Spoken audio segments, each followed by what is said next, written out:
Hi good evening friends.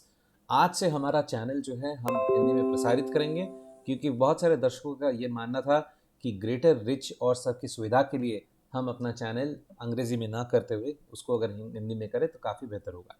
तो चलिए बात को आगे बढ़ाते हैं।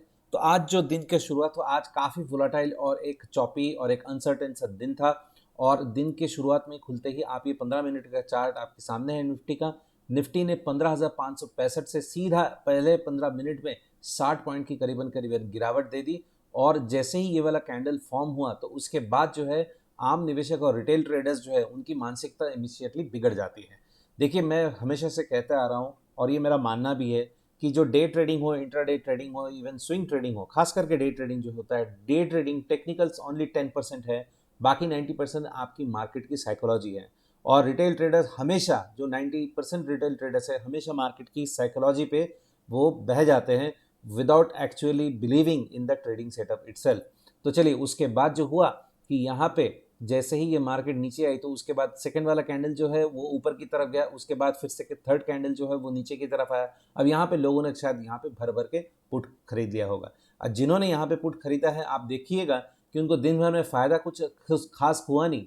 मान के चलिए कि किसी ने 15,400, 15,480, 490 पे किसी ने पुट खरीदा, तो उसको दिन भर जो वेट करना पड़ा, दिन भर वेट करने के बाद आप मान के चलो कि दिन के लास्ट 1 घंटे से पहले ही उसको मैक्सिमम उसको वहाँ पे फ़ायदा हुआ होगा। लेकिन उस बीच जो है उसकी पुट की जो प्रीमियम होगी, उसकी टाइम वैल्यू जो है पूरी तरह से वहाँ पे ख़त्म हो चुकी होगी।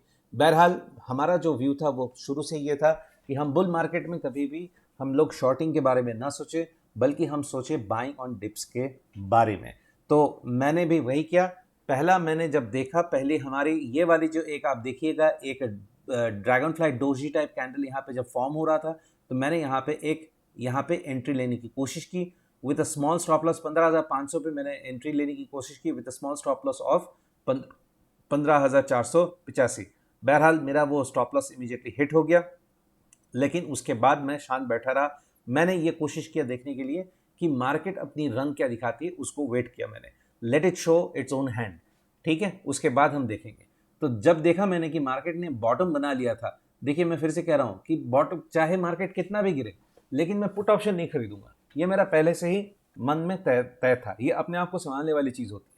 अब जब देखा मैंने कि जो मार्केट ने लो बनाया था वो था 15,460। ये 15,460, 400, 4,000, जब 15,060 पे जब बनाया, तब आप ध्यान में रखिएगा कि 15,500 पे तब करीबन 72,000 कॉल ऑप्शन राइट किए गए थे। और वहां पे उसको एक रेजिस्टेंस के तौर पे देखा गया था। और जैसे ही मैंने वो देखा, उसके बाद मैंने देखा कि 15,460 से मार्केट जो है वो रिवर्स कर रही है।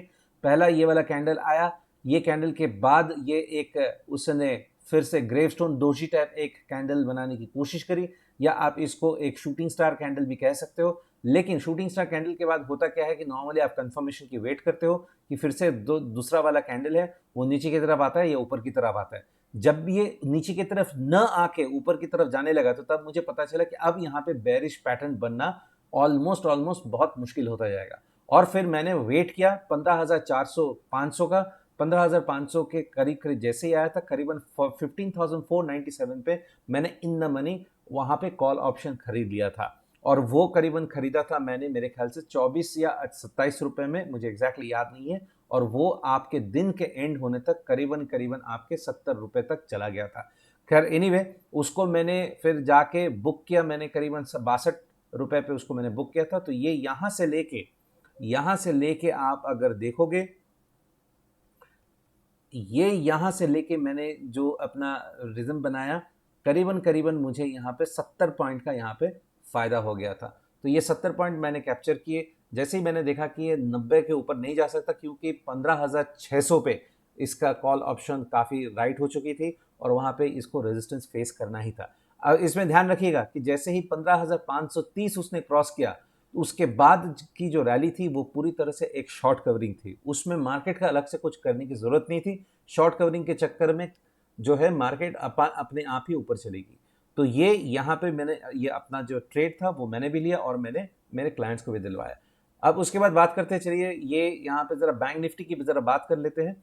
तो बैंक निफ्टी में साहब देखिए, बैंक निफ्टी में मैंने जैसे पहले कहा था कि मेरा बैंक निफ्टी में काफ़ी भरोसा उतना नहीं है, ना कि ऊपर की तरफ ना कि नीचे की तरफ, तो इसलिए आज मैंने बैंक निफ्टी में ना ही कोई कॉल ऑप्शन लिया, ना ही कोई पुट ऑप्शन लिया, और ना ही वो मैंने अपने ग्रुप में डाला। और मैं इसको कुछ दिन ऑब्जर्व करूंगा, क्योंकि मुझे कुछ चटपटा सा, कुछ अजीब सा लग रहा है बैंक निफ्टी, जहाँ तक सवाल है। इनफैक्ट पूरे ऑप्शन मार्केट में मुझे थोड़ा सा जो है कुछ गड़बड़ी दिख रहा है, और मैं ये आप सबसे अनुरोध करूंगा कि आप ऑप्शन के पीछे मत भागो। ज़्यादातर रिटेल ट्रेडर्स जो है, और खास करके जो नॉविस ट्रेडर्स होते हैं, वो हमेशा ऑप्शंस के पीछे भागते हैं। ऑप्शंस में आप समझिएगा कि आपको खतरा सबसे ज़्यादा है, और ये अपने आप में अगर नेकेड पोजीशंस आप हर रोज़ अगर ट्रेडिंग करते हो तो वो गैम्बलिंग से कोई कम नहीं है, उसका एक्चुअली कोई लॉजिक होता नहीं है। ठीक है, तो आपको हमेशा जो है अपनी ट्रेडिंग स्ट्रैटेजी जो है, वो ट्रेडिंग स्ट्रैटेजी और जो पूरा ट्रेडिंग गेम है उसको पूरी तरह से डाइवर्सिफाई करना मेरे ख्याल से बेहतर रहेगा। उसमें फ्यूचर्स के लिए आप देख सकते हो, उसमें ऑप्शंस भी देखते हो, उसमें स्टॉक स्पेसिफिक देख सकते हो, कैश में देख सकते हो, फलाना फलाना। तो ऐसे हम पूरा सेटअप बनाते हैं, ऐसे हमारी पूरी स्ट्रैटेजी होती है दिन भर में, कि हम दिन भर में कुल मिला के 4 ही ट्रेड ले, लेकिन वो 4 ट्रेड ऐसे फैला के ट्रेड हो जहां पे हमारे डाइवर्सिफाई होके लॉस होने की चांसेस जो है वो कम है। ऊपर भले ही गेन मुझे हर रोज जो है मुझे 100%, 15% या मुझे 25% गेन नहीं चाहिए। मुझे डिसेंट सा हर रोज अगर मुझे 3% 4% मेरे कैपिटल का मिल जाता है, I am very happy about it. Okay, तो चलिए, आज मैंने फिर बैंक निफ्टी में कोई भी ट्रेड नहीं लिया। अब ये हमारा जो है 15 मिनट का 2 चार्ट था, मैं आपके सामने इसको डेली चार्ट जरा पहले खोलता हूं और देखता हूं कि अभी हमारा क्या कैंडल बना है। वाओ, अब ये जो कैंडल है, this is again a chartist delight. पहला देखिए, यहाँ पे मैं आपके लिए ये थोड़ा सा जो स्क्रीन है इसको बड़ा कर लेता हूं।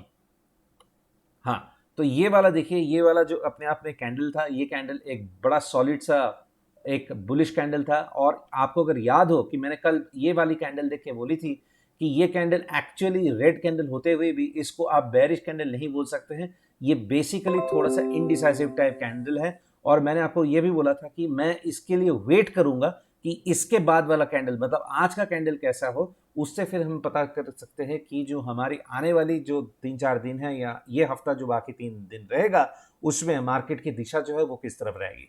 बहरहाल, सारी जो नेगेटिव्स है उसको निगेट करते हुए ये जो कैंडल बनी है, ये एक सॉलिड बुलिश कैंडल बनी है। और यहां से हमारी जो भावनाएं हैं, हमारी जो एंटिसिपेशन है, वो अभी भी बरकरार है। It is a buy on dips market with a possibility of 15,700। I am again repeating, 15,700 शायद कल ही आ जाए, यू नेवर नो, या इसी हफ्ते में आ जाए 15,700, आप नहीं जान सकते हो। लेकिन आपको हमेशा याद रखनी चाहिए कि मार्केट अगर नीचे आती है तो गलती से उसको शॉर्ट मत कीजिएगा। We are undergoing a tremendous bull run and we should exploit this bull run at every given dip.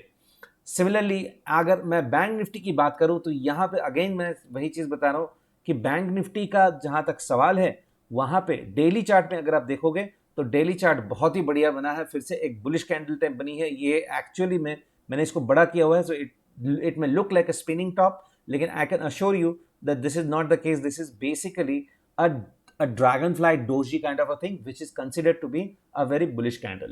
So both bank nifty and nifty again is in the bull run. अब थोड़ी सी बात कर लेते हैं sectoral performance के बारे में। देखिए, मैं पिछले हफ्ते से, पिछले संडे से, फिर मंडे ट्यूसडे दोनों ही दिन मैंने जो जो सेक्टर्स के बारे में बात किए थे, वो सारे सेक्टर्स ने अपने रंग दिखाए, सारे सेक्टर्स ने अपने रंग दिखाए। अगर आपको याद हो, मैंने बात करी थी मिड कैप की, मैंने बात करी थी पीएसयू बैंक की, मैंने बात करी थी ऑटो की, मेटल्स की। मेटल की नहीं, मैंने खास करके बोला था कि मेटल का जहां तक सवाल है, मैंने बोला था कि मुझे इसमें कुछ भरोसा नहीं है। उसके बाद जब मैंने देखा एक बदलती हुई कैंडल को, उसके बाद मैंने बोला कि मैं वेट करूंगा कि इसके बाद वाले 2 कैंडल्स कैसे बनते हैं। और अभी जो कैंडल बने हैं, मैं आपसे हलफनामे के साथ कह सकता हूं कि मेटल में अब मैं पूरी तरह से आश्वस्त हूं कि ये अब ऊपर की तरफ ही जाएगी। ये मेटल जो है ये ब्रेकआउट मोड में है, और यहां से आप मेटल में, कोई भी मेटल स्टॉक में आप खरीदने का ही सोचे, वो टाटा स्टील हो, चाहे जिंदाल हो, जेएसडब्ल्यू स्टील हो, या एनएमडीसी हो, या सेल हो, इन सारे स्टॉक्स अच्छे हैं। ये सारे स्टॉक्स में आपको सिर्फ और सिर्फ खरीदने के बारे में ही सोचना चाहिए, क्योंकि ये जो कैंडल है और ये जो सेटअप बन चुका है डेली चार्ट पे, ये चार्ट हमें बताती है कि मेटल एक ब्रेकआउट मोड में है और यहां से कम 15-20% और ऊपर जाने की संभावना रखती है। सिमिलरली अगर आप ऑटो के बारे में सोचोगे तो ऑटो काफी पिटा हुआ सेक्टर था पिछले महीने में बिकॉज ऑफ ऑब्वियस रीजन, लेकिन आज देखिए आज का ये जो डेली कैंडल बना है ये एक सॉलिड मारुबोजो कैंडल बना है। और जैसे मैं पहले कह सकता हूँ कि जो मारुबोजो कैंडल होती है ये एक मारुबोजो कैंडल डायरेक्शन के तौर पे आप बताओगे कि डायरेक्शन के तौर पे ये एक सुपर बुलिश या सुपर बेरिश जिस तरफ भी बनेगी उस तरफ में सुपर बुलिश या सुपर बेरिश का सिग्नल देती है।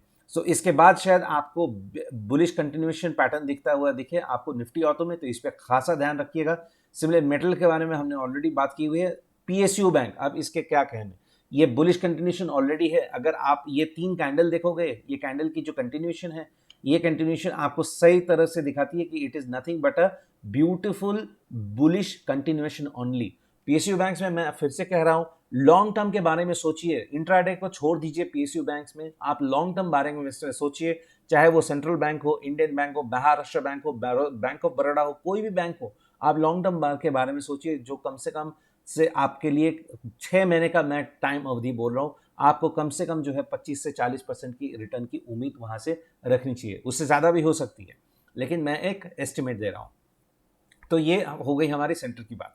आज जरा बात करते हैं कि फिर आज कुछ इंडिविजुअल स्टॉक्स ने कैसा परफॉर्म किया जो हमारे रडार में था। तो देखिए सबसे पहले मैंने 3 स्टॉक्स आज दिए थे, मैंने खुद भी ट्रेड किया और मेरे ग्रुप में भी मैंने दिया है। सबसे पहले हमने ट्रेड दिया था इंडियन बैंक का। इंडियन बैंक को जैसे मैंने फिर से बताया ये 15 मिनट का चार्ट है। पीएसयू बैंक के ऊपर मेरे खासा नजर थी जैसे मैं पहले से कह रहा हूं। तो पीएसयू बैंक में हमने इंडियन बैंक को आज हमने खरीदा।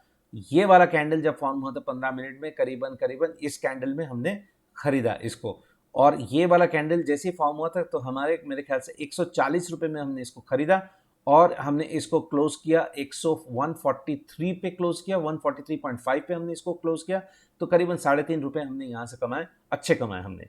भारत फोर्ज, अगेन मैं फिर से कह रहा था, पिछले संडे में भी कहा था कि अगर आप ऑटो स्टॉक में ध्यान रखते हैं तो इस स्टॉक को, इंजीनियरिंग स्टॉक को आप प्लीज इग्नोर मत कीजिए, ये फिर दोबारा दूसरा रॉकेट होने वाला है।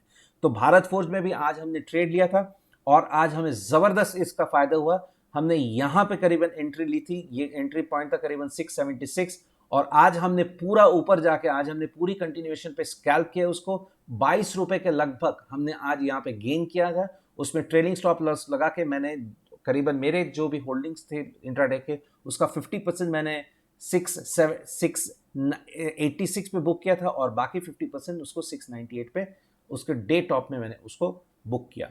तीसरा हमारा स्टॉक था हिंदुस्तान पेट्रोलियम। हिंदुस्तान पेट्रोलियम में भी हमारा अच्छा मॉर्निंग गेन हुआ। हमने करीबन यहाँ पे एंट्री ली थी और यहाँ पे एंट्री लेके वो प्राइस था करीबन 284 और उसको हमने बुक किया करीबन 288 पे। हमने उसको 4 रुपए यहाँ से कमाया। तो ये तीनों स्टॉक्स जो है, तीनों स्टॉक्स आज हमारे रंग लाई, तीनों स्टॉक्स में हमने अच्छा किया। चलिए अब थोड़ा सा आगे बढ़ते हैं कि ऑप्शन चेन हमारी क्या बताती है। तो ऑप्शन चेन देखिए, ये हमारे पास ऑप्शन चेन खुला हुआ है निफ्टी का और बैंक निफ्टी का, और इसमें सबसे पहले हम निफ्टी का ज़रा क्या परिस्थिति है उसको एक बार देख लेते हैं। तो निफ्टी में साहब ऐसा है कि 15,500 जो है ये अब फिर से एक बड़ा सपोर्ट बन चुका है 15,500, और अगर सही मानों में इसका रेजिस्टेंस आप मानोगे तो वो 15,700 है। पिछले संडे में मैंने कहा था कि आप 15,700 तक की उम्मीद रख सकते हैं मार्केट में। ये 15,700 ही जो है ये इसका स्ट्रॉन्ग रेजिस्टेंस हमें बनता हुआ दिख रहा है। फिलहाल हम जहां पे हैं वहां से 125 पॉइंट ऊपर की हम बात कर रहे हैं, और मैं ताजुब नहीं होऊंगा कि अगर कल सुबह ही हम करीबन जो है 100 पॉइंट ऊपर खुले या 80 पॉइंट ऊपर खुले, I will not be surprise. But मैं फिर से आपको बोल रहा हूं कि अगर हम लोग 15,680, 675, 650 इस रेंज में कभी खुलते हैं तो प्लीज वहां से कोई लॉन्ग मत कीजिएगा, वेट करिएगा, प्रॉफिट बुकिंग आएगी, आपको मौका मिलेगा। ठीक है, तो ऑप्शन चेन में हमें जो दिख रहा है आपका रेंज होगा 15,500 से 15,700 तक। अब हम जरा चलते हैं बैंक निफ्टी की तरफ। बैंक निफ्टी में जो हमारा रेंज दिख रहा है एज पर ऑप्शन चेन, तो वो रेंज भी हमारा काफी डिफाइंड, वेल डिफाइंड है हमारा, और वो रेंज है आपका 35,000 से लेके 35,000 पे, जहां पे आप देखोगे कि against 35,000 open contract on call side, there are about 58,000 open contract on the put side. So 35,000 से लेके करीबन 35,500 तक ये आपका गोल्डन लेवल बन चुका है। पर मैं आपको फिर से आग्रह करूंगा कि कल जो है वीकली एक्सपायरी है, शॉर्ट कवरिंग आ सकती है, तो मेरे लिए टारगेट जो है, कंजर्वेटिव टारगेट 35,000 से 35,700 तक भी जा सकती है। बहरहाल 35,500 जो है ये ऑब्वियसली बड़ा एक रेजिस्टेंस है, लेकिन अगर इस हर्डल को अगर ये निकाल देता है तो 35,700 तक का रास्ता जो है वो खुल जाएगा। ये हमारी चीज़ें हैं। तो आज जैसे मैंने बताया कि जो जो सेक्टर्स के बारे में हमने बात करी थी, हमने कल बात करी थी ऑटो के बारे में, हमने बात करी थी मेटल के बारे में। तो ये सारे सेक्टर्स जो हैं, ये सारे सेक्टर, मेटल हो गई, ऑटो हो गया, एनर्जी हो गई, मीडिया के बारे में बात करी थी। मीडिया ने obviously it became a dam spirit because इसने उतना कुछ खास मूवमेंट नहीं दिया है, लेकिन बाकी जितने जितने हैं all of them have given very good return. तो अब इस चीज़ को हम लोग समराइज करते हैं और ये समरी आपके सामने है। कल के लिए हमारा लेवल है 15,500 से 15,700 ऑन द कंजर्वेटिव साइड, और एग्जैक्ट अगर फिबोनाची रिट्रेसमेंट और मेरे अगर technical parameters which includes harmonica as well, वो पैटर्न को भी अगर हम फॉलो करते हैं तो एग्जैक्ट लेवल आपका 15,522 से लेके 15,675 तक का निकलता है। वैसे ही बैंक निफ्टी जो है 35,000 से 35,700 कंजर्वेटिव साइड, और फिबोनाची हार्मोनिका पैटर्न से इसका 35,050 से लेके 35,542 तक का निकल के आता है। जो सेक्टर्स के ऊपर आपको कल के लिए ध्यान देना चाहिए वो है मेटल, ऑटो और फाइनेंशियल्स। और कल के लिए अगर आप इंट्राडे के स्टॉक्स देख रहे हो तो मैं आपको कहूंगा ये 3 स्टॉक जो है यूपीएल, डीएलएफ, मन्नापुरम, ये तीनों स्टॉक के ऊपर आप नजर रखोगे, मेरा इस पे रडार रहेगा, मेरी पूरी जो है सोच इन तीनों स्टॉक के ऊपर रहेगी। और अगर आप पोजिशनल सोचते हैं तो साहब ये सारे जो करीबन करीबन करीबन आपके सामने 8 स्टॉक्स है, ये 8 स्टॉक्स आप इसमें से कुछ भी पिकअप कर लीजिए अगर आपकी investment horizon is there for the next 6 months to a years time. DLF, I am telling you, आज आपको जिस भाव में डीएलएफ मिल रहा है, ये भाव में अगर आपने डीएलएफ लिया आप माला माल हो जाओगे। वैसे ही इंजीनियरिंग सेक्टर और ऑटो सेक्टर्स में जैसे मेनन बेयरिंग हो गई, मेहता सुमी, आज आपने देखा होगा कि इसने एक ऑल टाइम हाई बनाया है, 15% का इसने आज गेन लिया है। और मैं आपको कह सकता हूं कि कल अगर थोड़ी करेक्शन आ भी जाए लेकिन ये अपवर्ड कंटिन्यूएशन चलता रहेगा। वैसे और एक सरप्राइजिंग मैं आपको बता रहा हूँ, ये सारे थोड़े से अनकवर्ड, अनट्रैक्ड, आप अनकवर्ड नहीं कह सकते लेकिन लेस ट्रैक्ड स्टॉक है, जैसे रामकृष्ण फूड्स और सुप्राजित ऑटो सेक्टर से बिलोंग करते हैं। ये जो दोनों स्टॉक्स है, ये दोनों स्टॉक्स मेरे पोर्टफोलियो में ऑलरेडी है, और मैं आग्रह करूंगा कि आप भी इनको, अगर आप 6 महीने साल भर के लिए इन्वेस्टमेंट के बारे में सोच रहे हैं तो ये स्टॉक्स जरूर उठा ले। वैसे ही पीएसयू बैंक्स, मैंने फिर से चिल्ला चिल्ला के बोल रहा हूं कि ये मौका आप भी, आपको जो मिला है इसका पूरा पूरा फायदा उठाइए। Indian bank, Canara bank, bank of Baroda, ये तीनों बैंकों पर नजर रखिए और उसमें से ये कोई भी आप 2 पिक कर लीजिए। उम्मीद करता हूं कि आपको ये वीडियो अच्छा लगा होगा। अगर अच्छा लगा होगा तो इसको ज़रूर लाइक और सब्सक्राइब कीजिए और चैनल को बाकी लोगों के साथ शेयर कीजिए। Thank you very much and see you tomorrow.